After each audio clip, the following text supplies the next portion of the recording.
You're listening to Somewhat Frank with me, Frank Gruber. After working in the corporate world for a decade, I decided to blaze my own path by co-founding Tech Cocktail, which helped catalyze local startup communities and eventually turned into TechCo Media, a site which grew to millions of readers and was eventually acquired. Over the past decade, I've interviewed hundreds of entrepreneurs and thought leaders from some of the fastest growing and most successful companies in history. And along the way, I've learned amazing lessons from my experiences. So we're going to talk about startups, tech, innovation, and their intersection with personal life, and anything else on Frank Gruber's mind. So let's get started being Somewhat Frank. Somewhat Frank is produced with the help of Established, my new company. Hello everybody, it's Frank Gruber, and I'm back again with Somewhat Frank. I'm here with Johnny Goodtimes Guidos. How are you, bud? I'm wonderful, Frank. I'm hunkered down in the bunker, and I'm fighting coronavirus every day. But yeah, I'm doing well. Thanks. Aren't we all? We all are, aren't we? What a crazy time we live in right now, huh? It's nuts, man. It's really something out of a movie. Unprecedented, but you have to remember to breathe. Nothing more important. And you and I were just talking actually before this episode, and I'll tell you what, the weather and all this hunkering down is really taking a toll on my emotions. So, yeah, I'm sorry. Down. It's true. It's true. There's I've even seen like out there on Instagram, Facebook, Twitter, everywhere, people are sharing some of the numbers. People, places you can talk to counselors and stuff too, because it is tough. Like if we're all hunkering down, we're all sitting here thinking about what's going on and not burning off some of the things that some of those stress hormones right. that you could be burning out. I mean, we're not going to the gym right now, right? So you got to remember to get out and do your thing. And even though you're trying to social distance and be a part of the isolationist movement, I guess you will, as we all fight coronavirus in our own way. Well, I'll tell you one thing that's helped out a little bit. I know that I turned you on to it, was that House Party app where you can play games against each other. Yeah, that's a cool new app. It's I don't know. I think they were a streaming service before, and they pivoted, and it's fun. For those that aren't familiar, you can go get it on. I think it's just on iOS right now. But House Party, and it's an app, and it lets you bring other people into the house party and play games and play Pictionary, if you will, or some of these other. What was the one? Chips and Guac, which is kind of like Cards Against Humanity. And other games. So yeah, that's been fun for sure. It's been really cool, a way to help, socialize with my friends and family across the U.S. while we're all hunkered down. So it's been pretty cool. Yeah, and there's definitely, we're all trying to hunker down because we're trying to flatten the curve, which means basically not, hit everyone get sick at the same time and crush the hospital infrastructure. And so if we kind of slow it down by all staying away from each other for a little while, at a certain point, herd mentality says it will be immune to the coronavirus, and at a certain point, and hopefully by then they'll also have other medication and vaccines and things. But Taiwan has done an amazing job in handling the virus. They immediately, as soon as they heard about this happening in China, they sent some of their own folks over to check it out immediately, and then within like a day or two, they'd shut down. And basically, anybody coming in from China to Taiwan, which is literally like an island hopper plane, they basically stopped all the planes, checked everyone on it. Like they were already being really aggressive because they've seen this kind of thing happen before with other types of viruses, and they just didn't even mess around. So I think that they've done a really good job with controlling it. U.S., on the other hand, has been a little bit of a shit show, if you will. And I'm saying that lightly. It's, we're leaving it to each area to kind of manage themselves. And I don't know if you have the latest numbers, and I don't know when this is going to be published, but hopefully right away. New York's out of control. California seems to have stabilized a little bit, but New York and state of New York is right now epicenter of what's going on here. Well, for better or worse, we have a lot of liberties here in the U.S., right? So, right. I mean, could you imagine if right out of the gates the government just shut everybody down and put everybody in quarantine, and right? We definitely. I mean, don't tread on us and all that. Like we are, it's in our American psyche not to be. Freedom is part of what we strive for, and obviously, no one wants to be told what to do. So. So I get that. I totally get that. And I think what I think is the tough part is if we would have done that, I think we would have been in a lot better shape. So sure. Hopefully we can recover from that initial burst of freedom and not doing what we should have, I guess. We will, yeah, and it's finding that right balance, but we'll get there. Yeah. And I guess, Fred Rogers, Mr. Rogers always said, in these types of situations when he's a kid, his mom would always tell him, always look for the helpers, right? And so there's a lot of helpers out there, people that are on the front lines with this, which are, folks working in, whether it be food delivery or in hospitals or, the mail keeps coming on time, all these different services that continue to work, even though we're all in an unprecedented situation of being in our home, not supposed to leave, basically, trying to keep our distance. So it's really an interesting time in history, and hopefully we can look back someday and be like, wow, do you remember when that happened? Well, I have to tell you my real quick Fred Rogers story, Mr. Rogers. So, I grew up in Pittsburgh, and they filmed Mr. Rogers' Neighborhood in Pittsburgh. And in the early 80s, my mother was actually on a flight with him and was very nicely chatting him up and excited to be on a flight with Mr. Rogers. And then the flight attendants came on and were doing their spiel about, kind of giving the safety training, and my mom wouldn't stop talking. And she actually he politely looked at my mom and shushed her, and then pointed up to make her start paying attention to the flight attendants. So that's a Mr. Rogers. He lived by his his oath of paying attention when being spoken to and looking at the helpers and being aware of your surroundings. So that's kind of my funny Fred Rogers story. That's funny, yeah.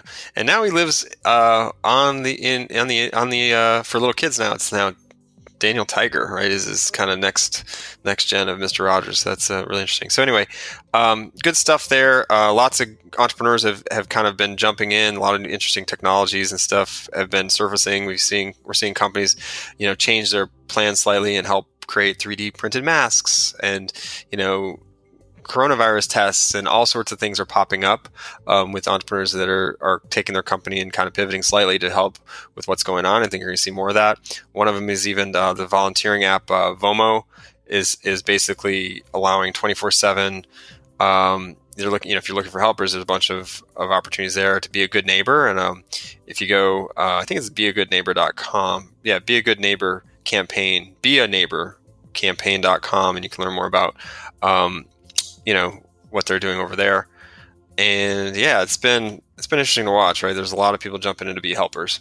And in speaking of that, whether, trying to not focus on that 24/7 has been one of the challenges, Right. So let's do what you do best, and let's celebrate some of the people, in your network and what good stuff they have going on. Sure. Yeah. So one of them is, and it's been happening I should have brought this up, I think, on another cast, but I've been preoccupied with all the other celebrations. But Rohit Bhargava is an author. He's been writing books for over a decade.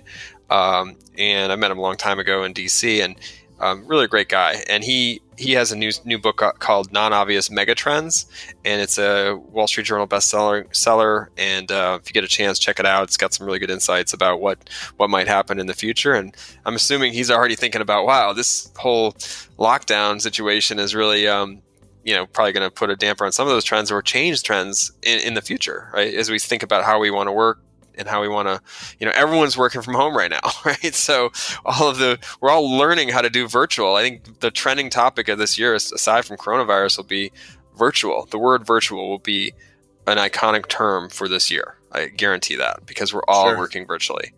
What I'm really excited about at some point to see after all this, passes over, is to see what we can learn from this, because basically the world has shut down to some extent. Yep. Over the past month or so, and to see, learn from it and understand what we can do differently to kind of help the world out when it comes to pollution or whatever the case may be, right? To see what things we can take from that, work virtually moving forward, be more efficient, and then also help the world out. So that'll be good stuff in this, forthcoming in the near future. So. Yeah, totally. And we canceled our South by Southwest event, right? Which was supposed to be on the 14th of this month. And we last week just did a virtual event. So we're bringing things online and had a bunch of companies pitch, and named Genie the winner of our pitch competition, which is a translation app, which is pretty cool. And yeah, so it's pretty cool, like to see everything kind of going online and what people are coming up with. Yeah, given the circumstances and the time, the quick turnaround that we had, I think it was a really nice program we put together. You did an amazing job, Frank. I'm going to toot your horn for you right now. Thank you. It's like a telethon. Oh yeah, it was crazy. And if anybody wants to take a look at I know that we have up on YouTube, our YouTube channel, they can go ahead there and see the recording of the presentation. And it was really good, and a lot of good startups and some amazing, excellent judges that we had on board as well. Very high level people were involved. And Genie, as I mentioned, was a language at your command. It's an on-demand language interpreter on your mobile device, and it works with healthcare, deaf communities, tourism, education, and they're based out of DC and doing some really great stuff and had a great pitch. So thank you so much for the kind words. It was like running my own night program, like a late night show or something. It was a lot of fun. So hopefully we'll do more of those. And we had 1,000 folks or so tune in, I think, over the last course of a couple hours, which was pretty exciting to see everyone popping in and joining in. So, all right. So with that, what else we got today, Johnny? Well, we also have, I don't know if you wanted to talk about this, but we have our partnership with .us. That's a new one. Talk about that? Yeah, sure. So it's cool because, like, if you're a startup founder or entrepreneur, or have an idea for something, we partnered with the .us domain, and literally we're giving you .us domains, right? So it's on us, right? So literally, you can go to it's at soty.link/us domain. So soty.link/US domain is the URL, and you can sign up for a free US domain, and you can start building something really cool right now. So that's pretty neat.